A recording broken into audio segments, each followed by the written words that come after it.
2026 is not just another date on the calendar. For soccer in the United States, it is the definitive moment of truth, a reckoning 30 years in the making. We have spent the last half-decade waxing poetic about this so-called golden generation. We have celebrated their undeniable talent as they lifted regional trophies, securing a near-hegemonic dominance over CONCACAF. We have watched with pride as American players finally broke through to establish themselves as regulars at some of the world's most prestigious clubs: AC Milan, Juventus, Borussia Dortmund, Monaco. The raw talent is undeniable. The pedigree is unprecedented. But as someone who has spent 20 years dissecting the beautiful game, I am not here to sell you comfortable lies. We must confront a brutal reality. Is this collection of individual talent truly a cohesive, world-class team? The data suggests a disturbing disconnect.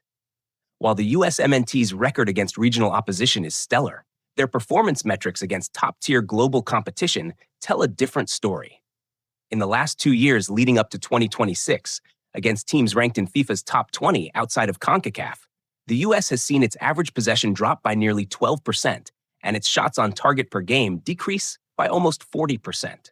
These numbers paint a stark picture of a team that thrives on bullying inferior opponents, but struggles significantly when faced with teams that can match their athleticism and expose their tactical naivety.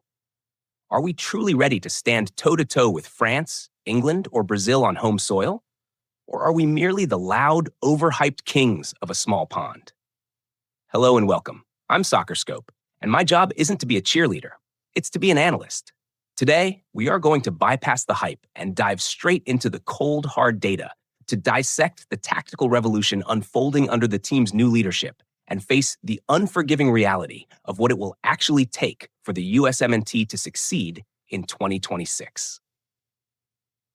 If you appreciate this kind of deep, data-driven analysis that doesn't sugarcoat the truth, please take a moment right now to subscribe to the channel. Your support is the fuel that allows us to keep producing this level of in-depth content as we march toward the World Cup. Now, before we go any further, I want you to pause and consider this fundamental question about the identity of this team. Based on everything we've seen over the last few years, what do you believe is the biggest hurdle standing between the USMNT and a historic run in 2026? A lack of elite tactical sophistication and defensive discipline against world-class opponents. B, a lack of true, game-changing individual talent compared to the world's footballing superpowers. Think about it carefully. It's not an easy answer. Let me know your choice, A or B, in the comments section below. I'll be reading your responses to see where the fan base stands on this critical issue.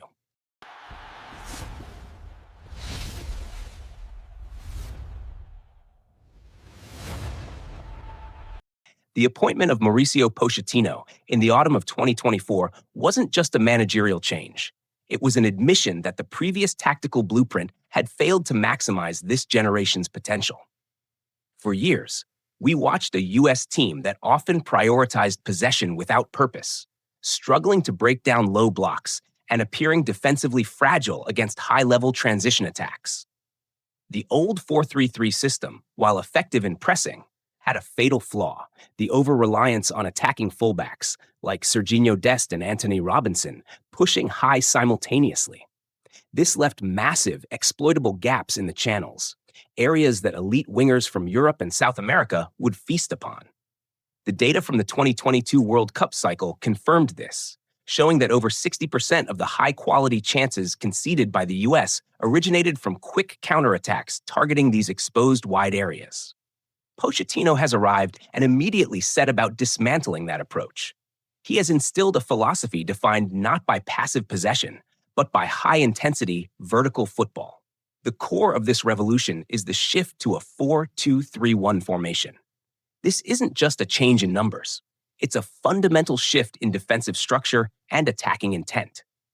The most critical component of this new system is the double pivot in central midfield. Gone is the lonely single pivot defensive midfielder, often overwhelmed when pressing broke down. In its place, Pochettino has deployed two disciplined central midfielders. Imagine a tandem like Tyler Adams and Weston McKennie, sitting directly in front of the back line. This duo provides a crucial defensive shield, a security blanket that was sorely missing in the previous regime. Statistically, teams employing a well-drilled double pivot in Europe's top 5 leagues concede on average 0.4 fewer goals per game from counterattacks than those using a single pivot with high-flying fullbacks. This structure allows the U.S. to maintain its aggressive high press, which is a hallmark of Pochettino's teams, but with a built-in safety mechanism. When one of the pivot players steps up to engage, the other holds their position, ensuring the center of the pitch is never left completely unguarded.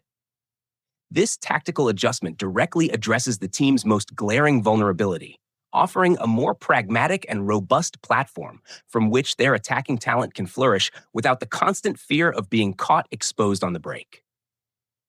Secondly, this 4-2-3-1 system has led to the rebirth of the classic number 10 role within the U.S. setup. Pochettino has recognized the need for a dedicated creative fulcrum, a conductor to orchestrate the attack.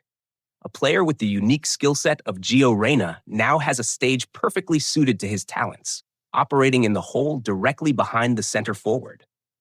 In this system, Reyna is no longer forced out wide, where his lack of explosive pace can be a liability, nor is he required to drop deep to collect the ball from the center backs. His primary directive is to locate and exploit the pockets of space between the opposition's defensive and midfield lines, the half spaces, where games are often won and lost.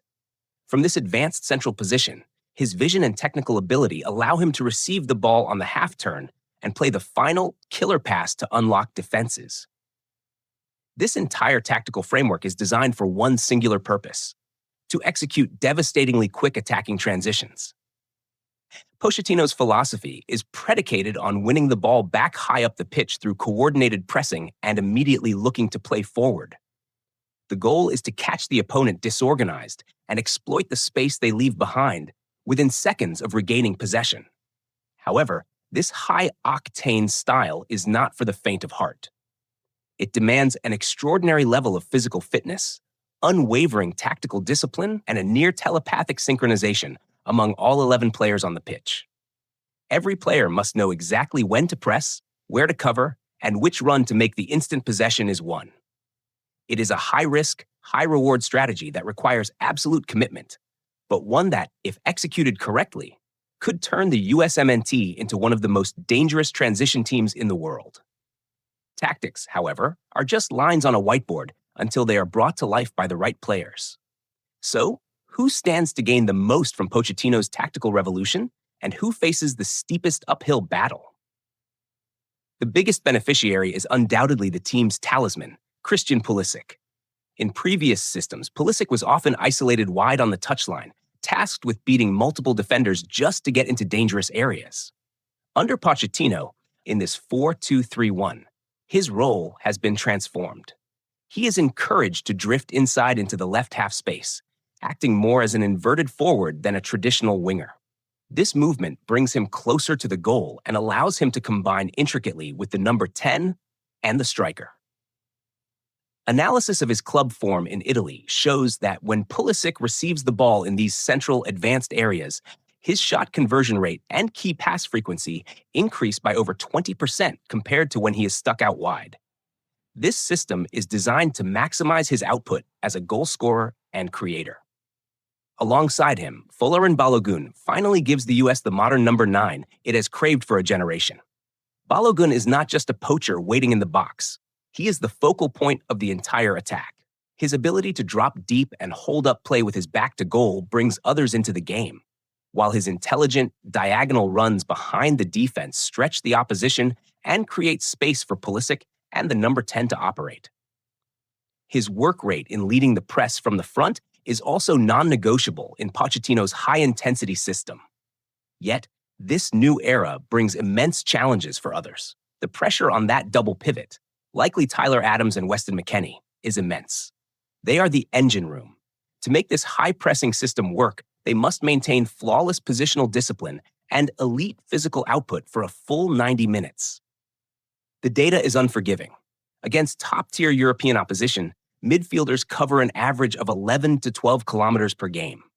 A single lapse in concentration, a missed tackle, or a moment of fatigue from either of them can break the entire defensive structure and leave the back line exposed. The fullbacks, too, face a painful adaptation. Players like Serginho Dest and Antonee Robinson, whose natural instinct is to bomb forward at every opportunity, are now required to show far greater restraint. They must learn the discipline of the inverted fullback role, tucking inside to bolster the midfield in possession, and prioritizing their defensive shape over overlapping runs. It's a complete rewiring of their footballing instincts. Furthermore, an old, persistent ghost continues to haunt this team: a lack of genuine squad depth. Pochettino is a world-class coach, but he cannot conjure elite talent out of thin air.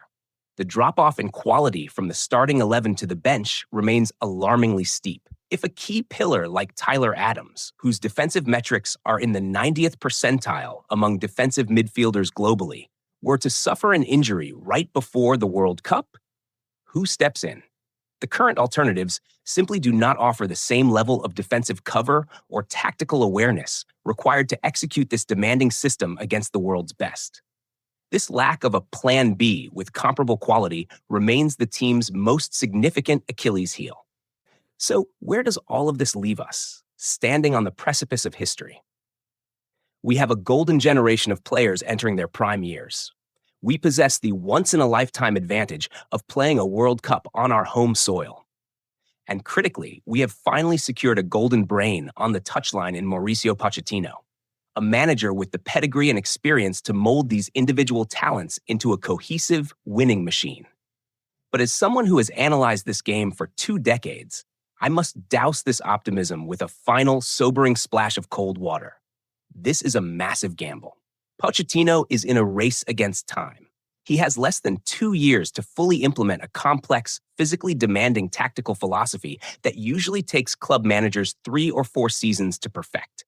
He must do this with players he sees only intermittently during short international windows. Can he truly instill the necessary tactical synergy and automated movements in such a compressed time frame? History is littered with world-class managers who failed to translate their club success to the international stage due to a lack of time. Furthermore, there is the physical question. Can this group of American players maintain the relentless, high-intensity pressing game that Pochettino demands for 7 consecutive matches against the world's elite? When facing physical juggernauts like France or technical masters like Brazil, will their legs and lungs hold up in the 80th minute of a knockout match? Or will the system crumble under the physical toll? Given these realities, how do we define success for the 2026 World Cup? Simply advancing out of the group stage is no longer a cause for celebration. It is the absolute minimum requirement. A round of 16 exit, while perhaps acceptable on paper, would feel like a massive missed opportunity given the home advantage. To truly validate the hype surrounding this generation, to fully capitalize on this historic moment, the USMNT must set its sights higher. The true measure of greatness, the line that separates a good team from a historic one, is reaching the quarterfinals. Mauricio Pochettino was not hired to make this team marginally better. He was brought in to make them daring enough to achieve something they have never done in the modern era. We have every right to hope, but let's keep our expectations grounded in reality. The road ahead is long, arduous, and filled with potential pitfalls. What are your thoughts on Pochettino's tactical revolution? Is the 4-2-3-1 the answer to our prayers? And most importantly, how far do you realistically believe the U.S. can go on home soil? Share your predictions and analysis in the comments below. I read every single one. And if you want to stay on top of every development on this journey to 2026, don't forget to like and subscribe. I'm Soccer Scope. I'll see you on the pitch.